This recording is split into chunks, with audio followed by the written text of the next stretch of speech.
கவலைப்படாதீங்க. எல்லாமே நல்லதாகவே நடக்கும். டாக்டர் போயிருக்காங்கல்ல, வந்துட்டு நல்லதாக தான் சொல்லுவாங்க. நீங்கள் எதை நினச்சும் கவலைப்படாதீங்கண்ணா. நல்லா தான் சொல்லணும் தாம்மா நினச்சிக்கிட்டு இருக்கேன். நல்லா சொல்லிட்டா போதுமா, அப்புறம் எனக்கு ஒரு கவலையும் இல்லை. இதா டாக்டரே வந்துட்டார். டாக்டர், என் பொண்ணு இப்படி இருக்கா? இப்போ நல்லா இருக்காளா? கண்ணு முழிச்சிட்டாளா? டாக்டர், என்னோட மீரா எப்படி இருக்கா? நல்லா இருக்காளா? போய் பார்க்கலாமா? இப்போ எப்படி டாக்டர் இருக்கா? இப்போ கொஞ்சம் கிரிட்டிக்கல் ஸ்டேஜ்ல இருந்து தாண்டிட்டாங்க. ஆனா இன்னும் கண்ணு முழிக்கல. கண்ணு முழிச்சாதான் எதா இருந்தாலும் சொல்ல முடியும். இப்போ எல்லாரும் பார்க்கறது கொஞ்சம் கஷ்டம்தான். வேணா ஒரு ஆள் போய் பார்த்துட்டு வாங்க. சோப்பாடா, நல்ல வேலை டாக்டர். கிரிட்டிக்கல் ஸ்டேஜ்லேருந்து தாண்டிட்டால, அது போதும் டாக்டர். நல்ல வேலை, காப்பாத்தி கொடுத்துட்டீங்க என் பிள்ளைய.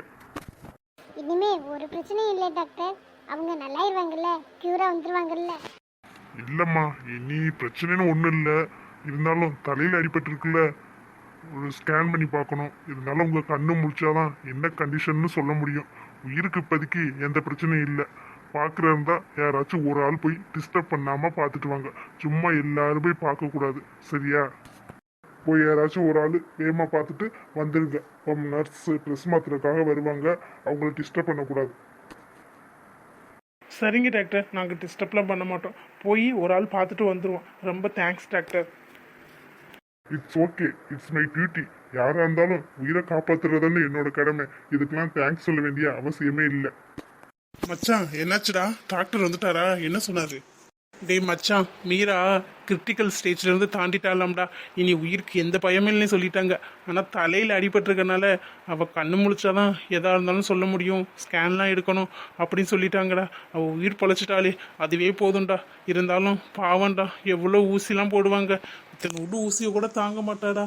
இப்போ பார்த்தா ஹாஸ்பிட்டலில் இத்தனை நாளாக கிடக்குறா. அதாண்டா மனசுக்கு கஷ்டமாக இருக்குது. இருந்தாலும் கடவுள் காப்பாற்றி கொடுத்துட்டாருலடா. இனி எனக்கு அது போதும் மச்சான். அத்தை, நீங்கள் எதுவும் தப்பாக நினைக்கலனா மீராவை போய் நான் பார்த்துட்டு வந்துடட்டுமா? ஒரே ஒரு தடவை நான் வேணும் போயிட்டு கொஞ்ச நேரத்தில் வந்துடுறேன். அதுக்கப்புறம் டாக்டர் வர்றதுக்குள்ளே நீங்கள் போய் பார்த்துட்டு வந்துடுங்களே ப்ளீஸ் த.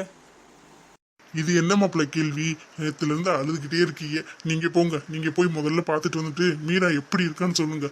மீரா பொழைச்சிட்டோன்னு சொன்னாங்கல்ல, எங்களுக்கு அதுவே போதும். ஆமாம் மாப்பிள்ள, நீங்கள் போய் பார்த்துட்டு வந்துடுங்க. கல்யாணம் பண்ணுறதுக்கு முன்னாடியே அவன் மேலே எவ்வளோ பாசம் இருந்தால் இந்த மாதிரி அழுதுகிட்டே கிடந்திருப்பீங்க. யார் இந்த மாதிரி பாப்பா? நீங்கள் போய் முதல்ல பார்த்துட்டு வாங்க. நீங்கள் பார்த்தா போதும், அப்புறம் கண்ணு முடிச்சதுக்கப்புறம் நாங்கள் எல்லாரும் பார்த்துக்குறோம். அவன் நல்லா இருக்கதே எங்களுக்கு பெரிய விஷயம்தான். நாங்கள் 2 பேரும் போய் கோயிலில் சாமியை கும்பிட்டு வந்துடும். வீட்டில் போய் குளிச்சுட்டு சாமிக்கு ஒரு தேங்காய் வாங்கி உடச்சிட்டு வந்துடுறோம். நீங்கள் பார்த்து பேசிட்டு இருங்க. ஆமாங்கத்தை, போய் இங்கே போய் சாமியை கும்பிட்டுட்டு வந்துடுங்க. கடவுள் நமக்கு காப்பாற்றி கொடுத்துட்டாங்கல்ல, நன்றி சொல்லணும்ல, போயிட்டு வந்துடுங்க. அண்ணா, இனிமே எதுக்கும் கவலைப்படாதீங்க. எல்லாம் சரியாயிடுச்சு இல்லை? இனி எல்லாமே நல்லதாகவே நடக்கும். ஆமாம் மச்சான், நடந்ததெல்லாம் ஏதோ நேரம்னு நினச்சிக்க வேண்டியதான். நமக்கு நல்ல நேரம் இருக்க கண்டி மீரா நல்ல க்யூராக வந்துட்டா. நீ போய் பாரு மச்சான். மீரா, உன்னை இப்படி பார்க்கணும் மாட்டி நினச்சினா சின்ன ஊசி போட்டால் கூட தாங்க மாட்டியேடி. காய்ச்சல் தலைவலின்னு வந்தால் கூட ஹாஸ்பிட்டல் வேணாமம்மா, எல்லாம் அதுவே தானாக சரியாயிரும் சொல்லுவேடி. இப்போ வந்து இவ்வளோ ஊசி குத்தி குளுக்கோஸ்லாம் ஏற்றி இப்படி படுத்து கிடக்கியேடி. மனசுக்கு ரொம்ப கஷ்டமாக இருக்கு மீரா. எல்லாம் நம்ம நேரமாடி. இப்படி நடக்கும்னு தெரிஞ்சிருந்தா நம்ம போயிருக்கவே மாட்டோம்ல. நீனும் இந்த அளவுக்கு அடம் பிடிச்சிருக்க மாட்டில்ல கல்யாணத்தை வச்சுக்கிட்டு. ஏதோ நம்ம நேரம் விடு மீரா. எந்திரிச்சு என்கிட்ட மாமா சாப்பிட்டியா மாமா அப்படின்னு ஒரு வார்த்தை கேளுடி. எனக்கு அது போதும். அதுக்கப்புறம் எனக்கு வேறு எதுவுமே வேணாம். நீ கண்ணு முழிச்சதுக்கப்புறம் உன்னை நான் பார்த்துக்கிறேன்டி. உன்னை நான் கையில் வச்சு தாங்குறேன்டி. நான் பேசிக்கிட்டே இருக்கேன். நான் பேசுறது கூட உனக்கு கேட்குதான்னு தெரியல. கண்டிப்பாக உனக்கு கேட்கும் மீரா. கண்டிப்பாக நீ சீக்கிரத்திலே கண்ணை முழிச்சிடுவேன். கண்ணை முழிச்சு மாமா வாங்க வீட்டுக்கு போகலாம் அப்படின்னு சொல்லுவ பாரேன். பாவண்டி, அத்தை மாமாவும் ரொம்ப கஷ்டப்பட்டுட்டாங்க. அவங்க கஷ்டத்தை வெளியில் சொல்ல முடியல. எங்கே நானே சும்மா அழுதுகிட்டு இருக்கேன். மறுபடியும் அவங்க கஷ்டத்தை சொன்னால் நான் ரொம்ப அழுவேனே. பாதி மனசுக்குள்ளேயே வச்சு பூட்டி வச்சுட்டாங்க. நமக்கு இனிமே எல்லாமே நல்லதாகவே நடக்கும் மீரா. இனிமேல் நமக்கு எந்த குறையும் வராது, எந்த கஷ்டமும் வராது. ஏன்னா கஷ்டத்தை எல்லாம் கடவுள் நமக்கு கல்யாணத்துக்கு முன்னாடியே கொடுத்துட்டார்ல. இவ்வளோ பெரிய கஷ்டத்தை கொடுத்தவர் இன்னைக்கு மேலே என்னத்தை கஷ்டத்தை கொடுக்க போகிறாரு? அப்படியே கொடுத்தாலும் இதுக்கு மேலே என்ன கஷ்டம் வரப்போகுது? இதையே நான் தாங்கிட்டேன், இனிமேல் நான் தாங்க மாட்டேனா? இதையே நீ மீண்டு வந்துட்டீல்ல மீரா. ஆமாம், நான் ஏன் அழுகுறேன்? நான் அழுகக்கூடாது. என் மீரா திரும்பி வந்துட்டா. நான் எதுக்கு அழுதுகிட்டே இருக்கணும்? நான் அழுதாலும் என்னோட மீராக்கு பிடிக்காது. இங்கே பாரு மீரா, நான் சிரிச்சுக்கிட்டே இருக்கேன் பாத்தியா? நான் சிரிச்சா உனக்கு பிடிக்கும்ல, மாமா சிரிக்கிறேன். என்னை கண்ணை திறந்து பார்த்து பேசுடி, ஒரே ஒரு வார்த்தை பேசிட்டு அதுக்கப்புறம் நீ ரெஸ்ட் எடுறி, அது போதும் எனக்கு. என்ன மீரா பேச மாட்டியா? முன்னாடி தான் நான் அழுதுகிட்டே இருந்தேன், அதனால தான் நீ பேசலையோன்னு நினச்சேன். இப்போ தான் நான் சிரிச்சுக்கிட்டே இருக்கேன்ல மீரா, என்னை பாரு எப்படி சிரிச்சுக்கிட்டே இருக்கும்னு. என்கிட்ட பேசலாம்ல மீரா, ஒரு வார்த்தை பேசுடி. நீ 2 நாளாக பேசாம எனக்கு ஒன்றுமே ஆகலடி. நீ இல்லைன்னா நான் என்னடி ஆவேன்? 2 நாளே என்னால் தாங்க முடியல. ஆத்தாடி, கல்யாணம் ஆனாலும் உனக்கு முன்னாடியே நான் தாண்டி போகணும். நீ இல்லைன்னா என்னால் முடியாதுடி. சும்மாவ சொன்னாங்க, ஆம்பளை இல்லைன்னா கூட பொம்பளை தனியாக வாழ்ந்துருவா, ஆனால் ஒரு பொம்பளை இல்லைன்னா ஒரு ஆம்பளையால் வாழவே முடியாதுடி. அதை இந்த 2 நாளில் நான் உணர்ந்துட்டேன்டி. உனக்கு முன்னாடி நான் தாண்டி போய் சேரணும். இந்த 2 நாள் நான் பட்ட கஷ்டம் இருக்கே, என்னத்த சொல்லி மாலை சொல்லவே முடியாது. அவ்வளோ பெரிய கஷ்டம்டி. நல்ல வேளை நீ திரும்ப வந்துட்டில்ல மீரா, அதுவே போதும். இனிமேல் உன்னைய பத்திரமா பார்த்துப்பேன். நமக்கு இனிமேல் எந்த பிரச்சனையும் வராது மீதா. கல்யாணம் தான் தள்ளி போயிடுச்சு, போயிட்டு போகுது. கல்யாணம் இப்போ பண்ணலைன்னா என்ன, எப்போ வேணாலும் பண்ணிக்கலாம். கல்யாணம் ஒரு பிரச்சனையே இல்லை. நம்ம சீக்கிரம் வீட்டுக்கு போயிடலாம் மீரா. அதுக்கு நீ முதல்ல கண்ணு முழிக்கணும். கண்ணு முழிச்சு பேசிட்டேன்னு வச்சுக்கவே, நான் போய் டாக்டர்கிட்ட சொல்லி என்னோட மீரா கண்ணு முழிச்சிட்டா நல்லா பேசுறான்னு சொல்லி உன்னை வீட்டுக்கு கூட்டிகிட்டு போயிடுவேன் மீரா. இந்த ஹாஸ்பிட்டல் ஸ்மெல் உனக்கு பிடிக்கவே பிடிக்காது இல்லை, அதனால தான் சொன்னேன் நம்ம சீக்கிரமே வீட்டுக்கு போயிடலாம். சரியா? நீ சீக்கிரம் கண்ணு முழிச்சு என்கிட்ட பேசு, மாமா போய் டாக்டர்கிட்ட சொல்லிடுறேன். சரியா மீரா? நீ இப்போதைக்கு ரெஸ்ட் எடு. மாமா வெளியிலேயே உனக்காக உட்காந்துருப்பேன். கண்ணு முழிச்சோன்னே என்னை ஒரு வார்த்தை கூப்பிட்டீங்கன்னா டான்னு ஓடி வந்துடுவேன். நீ கூப்பிட கூட வேணாம், நீ கண்ணு முழிச்சா அது எனக்கே தெரிஞ்சிடும், நானே வந்துடுறேன். என்ன மீரா? சரியா? நமக்கு வீட்டில் போய் நிறைய வேலை இருக்குது மீரா, 1008 வேலை இருக்குது, அதெல்லாம் பார்க்கணும்ல. அதை பார்க்காம இங்கே வந்து படுத்தா எல்லாம் சரியாக வந்துடுமா? நான் சொன்னதை நல்லா ஞாபகம் வச்சுக்க. நான் பேசுகிறதெல்லாம் உனக்கு கேட்கும்னு எனக்கு தெரியும் நல்லா. ஒழுங்கு மரியாதையாக நம்ம வீட்டுக்கு போகணும். அதுக்கு நீ முதல்ல கண்ணு முழிக்கிற. நான் போய் வெளியிலே உட்காந்துருக்கேன். நீ கண்ணு முழிச்சோன்னே நான் வந்துடுவேன். என்னோட அழகு மீரா, அழகா இருக்கடி. தூங்கும்போது கூட சாரி என்னோட கண்ணே பட்டுரும். முதல்ல சுற்றி போடணும். கண்ணு பட்டுதே இப்படி ஆயிடுச்சு. ஊரு கண்ணு பூரா நம்ம மேலே தானே இருந்துச்சு. இவ்வளோ அழகாக ஜோடியாக சுற்றுறாங்கன்னு அதாண்டி நமக்கு கண்ணு பட்டுருச்சு. இப்போ பாரு, நானும் கண்ணு வச்சுட்டேன். வீட்டுக்கு போகணுன்னே உனக்கு முதல்ல திஷ்டி சுற்றி போடணுண்டி. சரிடி, நான் வரேன். நீ ரெஸ்ட் எடு மீரா. கண்ணை முழிச்சோன்னு மாமா வந்து பார்க்குறேன். என்ன மாப்பிள்ள, மீரா பார்த்தீங்களா? நல்லா இருக்கல்ல? ஆமாத்த, நல்லா இருக்கா. ஆனால் அவளை பார்க்க தான் ரொம்ப கஷ்டமாக இருக்குது. நீங்களாம் அவளை பார்த்தீங்கன்னா மனசு உடைஞ்சு போயிடுவீங்க. அவள் இத்தனோண்டு ஊசி கூட குத்த மாட்டாள்லத்த. ஆனால் இங்கே போய் பாருங்கள், எத்தனை ஊசியை குத்தி என்னென்ன மாட்டி வச்சுருக்காங்கன்னு. மனசுக்கு ரொம்ப கஷ்டமாக இருக்குது. ஏதோ யாருதில் கொட்டிட்டு வந்தேன், அவளை காதில் விழுந்திருக்கோம். ஆனால் அவள் கண்ணே முழிக்கலத்த, அதான் பயமாக இருக்குது. அண்ணா, இவ்வளவு தூரம் கஷ்டத்துல இருந்து மீண்டு வந்திருக்காங்க. கண்ணு முழிக்கிறது தானே கொஞ்சம் டைம் எடுக்கும். ஆனால் நல்லாயிட்டாங்கன்னு சொல்லிட்டாங்களே டாக்டர். அப்புறம் என்ன சும்மா அதையே போட்டு மனசை குழப்பிக்கிட்டு இருக்கீங்க? அதெல்லாம் ஒன்றும் ஆகாது, நீங்கள் ஒன்றும் கவலைப்படாமல் இருங்க.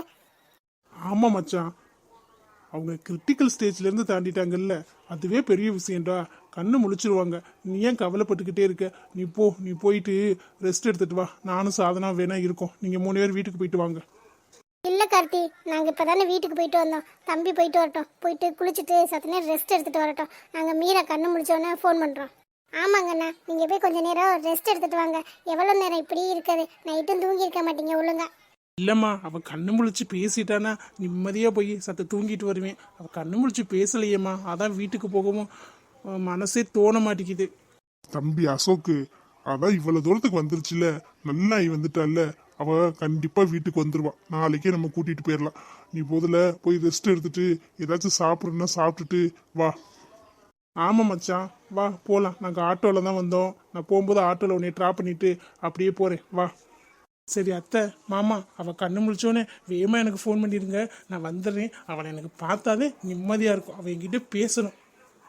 சரிடா, நீ போ.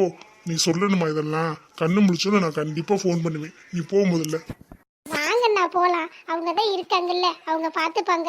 கண்ணு முடிச்சதுக்கப்புறம் நீங்கள் வரலாம். இங்கே இருந்து என்ன பண்ண போகிறீங்க? சும்மா தானே இருக்க போகிறீங்க. வாங்க, வீட்டில் போய் ரெஸ்ட் எடுத்துட்டு வரலாம். ஆமாம் மச்சான், வா. என்னடி சாதனா? அடியே, உன்னை தான் கூப்பிடுறேன். என்னன்னு கூட கேட்காம என்ன பண்ற? தூங்காம முடிச்சுக்கிட்டு தானே இருக்க? இல்ல கண்ணை திறந்துட்டே தூங்குறியா? இல்லை கார்த்தி, அதெல்லாம் ஒன்றும் இல்லை. மனசு ரொம்ப கஷ்டமாக இருக்கு. அதான் ஏதோ யோசனையிலே இருக்கேன். என்னாச்சு இப்போ உனக்கு? உனக்கு தூக்கம் இல்லையா? இன்னும் மீராவை பத்தியே நினைச்சுக்கிட்டு இருக்கியா? ஆமாப்பா, அசோக் அண்ணனை பார்த்தீங்களா எவ்வளோ அழுதாங்கன்னு. மீரா மேலே எவ்வளோ லவ் இருந்தா இப்படி நான் ஸ்டாப்பா அழுக வந்துக்கிட்டே இருக்கும். அதுவும் பசங்க சொல்லவே வேணாம். நார்மலாக பசங்களுக்கு அவ்வளோ சீக்கிரத்தில் கண்ணீர் வந்துடாது. யாரு மேலே அதிகமாக பாசம் வைக்கிறாங்களோ அவங்க மேலே தானே வரும். ஆமா, இது எல்லாருக்கும் தெரிஞ்சது தானே. பொண்ணுங்களாச்சும் எப்பாச்சும் ஓயாம எல்லாத்துக்கும் அழுவாங்க. ஆனா பசங்க அப்படி இல்லை. ரொம்ப பாசம் வச்சவங்களுக்கு ஏதாச்சும் ஒன்று ஆச்சுன்னா தான் கண்ணீர் தண்ணியே வரும். அதை எதுக்கிட்டு இப்போ நீ கேட்டுக்கிட்டு இருக்க? அதை பத்தி ஏன் நீ இப்போ யோசிச்சுட்டே இருக்க? அதான் மீரா நல்லாயி வந்துட்டல்ல, எல்லாம் நல்லாயிடுச்சு. இப்போ அதை பத்தி ஏன் நீ நினச்சிக்கிட்டே இருக்க தூங்காம?